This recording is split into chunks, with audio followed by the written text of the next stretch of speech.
Hello, I'm Paul Reisig, and this is my scenic and visual concept for A Midsummer Night's Dream by William Shakespeare. My production of A Midsummer Night's Dream has a medieval theme to it. This is best personified in the church, which I would use at the beginning of the show.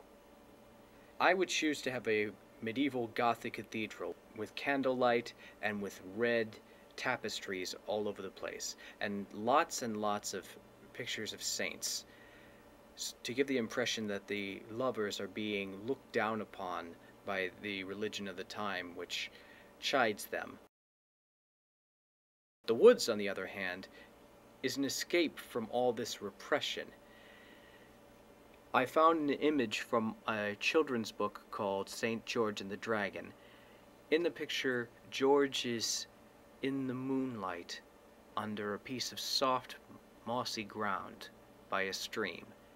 These are the visual elements that I would like to take. My woods would be a very restful place. After being oppressed by the Athenian law, the lovers go to a place that is safe and is welcoming, which is why I wanted fairies with butterfly-like wings, iridescent and very magical to look at.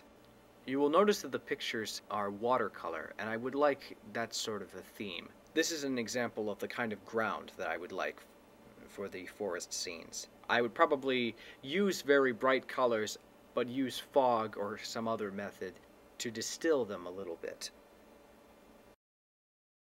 It may seem hard to believe, but my inspiration for Quince's house actually came from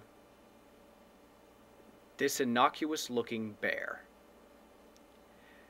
The bear is made of wood. It is a craft that I got in Germany.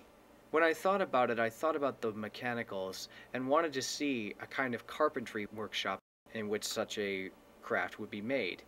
I picture Quince's house as being messy, having tools everywhere, but also I think the mechanicals are closer to nature than Theseus and the other nobles. I used elements that suggest earthy and natural elements. So I wanted the sun to come through.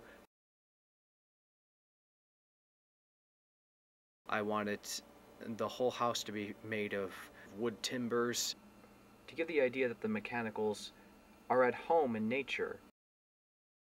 Since they work with trees, they have a kind of harmony with the environment around them.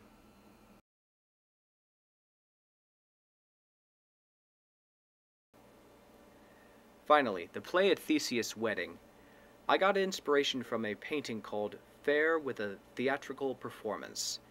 It's a picture of a medieval pageant wagon in which a stage would be literally loaded onto a wagon and taken from town to town. Minimal set, just a small curtain, and only a few actors on the stage. This is how I imagine the play being. A very tight, cramped, intimate space. However, I would have a box for Theseus. I would put Theseus a little bit away from the common viewers of the show. I'd put him in a box, slightly above the crowd. When I saw this picture of the Blackfriars Theater, I had an idea of putting Theseus and Hippolyta in a gallery above the stage. That way they can still comment on the action.